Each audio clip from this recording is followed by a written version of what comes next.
kids have cell phones and they have color TVs and air conditioning and access to unlimited electronic gadgetry. They have access to hot and cold running water. They have access to all the food they ever want. There is no reason for a child in America today to want to even think about killing themselves. Now, this is a very frightening article that was in the Wall Street Journal. And what's really frightening about this particular article is that there was a young Bible student. She was 19 years old. She happened to live in the Midwest, and she went and was a part of a program for Eli Lilly.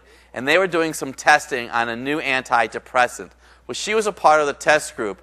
And unfortunately, what happened to her is that she committed suicide at the institute. Imagine that. She was at the institute and she committed suicide.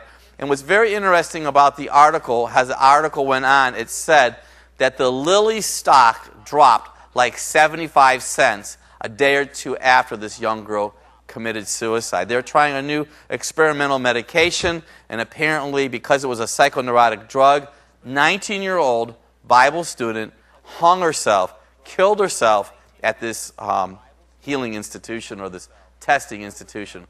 Very frightening. Depression today in individuals, antidepressants, is an epidemic proportion.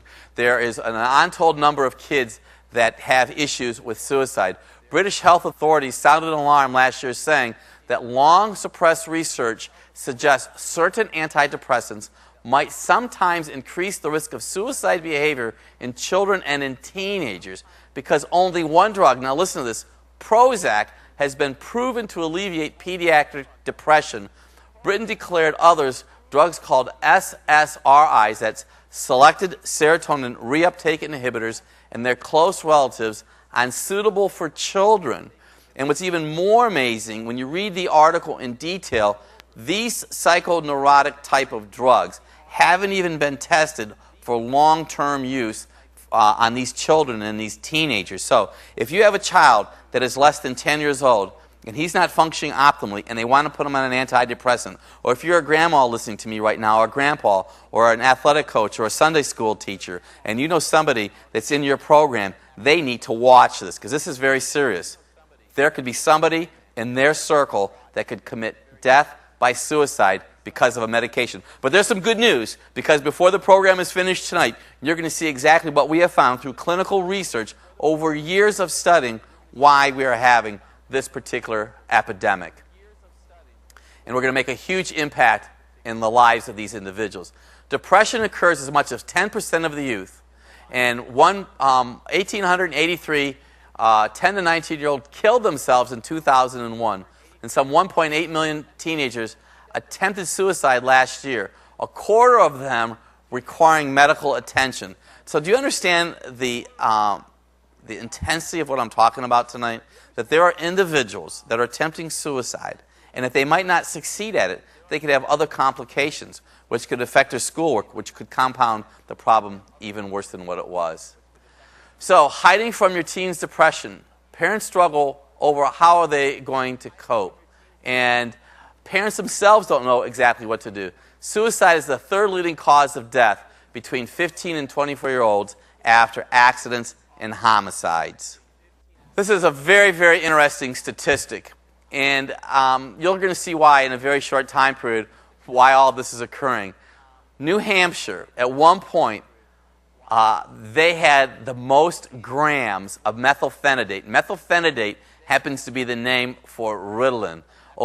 If you look at the grams per 100,000, look at Vermont, the magnitude of it, over 5,000. And then the state of Michigan, 4,800 grams per 100,000 or 100,000 kids in the school system. It's a very frightening statistic. Now, we have a map of the United States, and in some of the height of the article I like to read to you.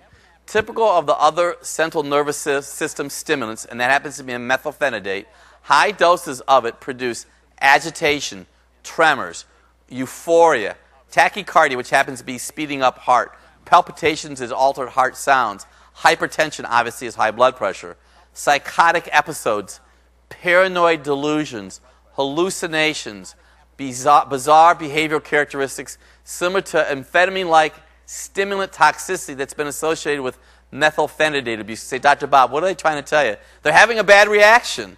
Last sentence, severe medical consequences, including death. That means death by Ritalin has been reported.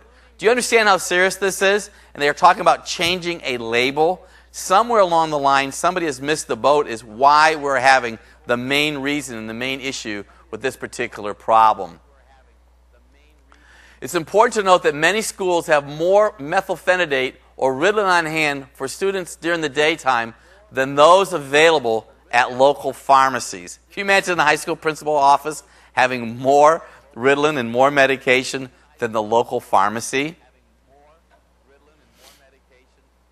Adolescents are giving and selling their Ritalin medication to friends and classmates who are frequently crushing the tablets, and now look at this, and snorting the powder like cocaine.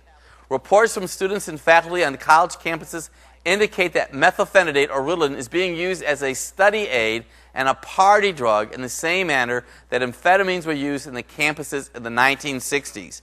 You know, I sometimes want to laugh, and I really should cry, that we say to say no to drugs. Dare to say no to drugs. Dare to say no to this. But what are we doing on the other hand? We're taking our children, we're taking our youth to that family practitioner, and what are they doing? They're writing a prescription for a medication that can cause death and it has side effects. And yes, I know there are kids out there today that have been taking Ritalin and it's helped keep them under control. But I'm going to tell you, over time, unless you change the internal chemistry, it's like a time bomb waiting to happen.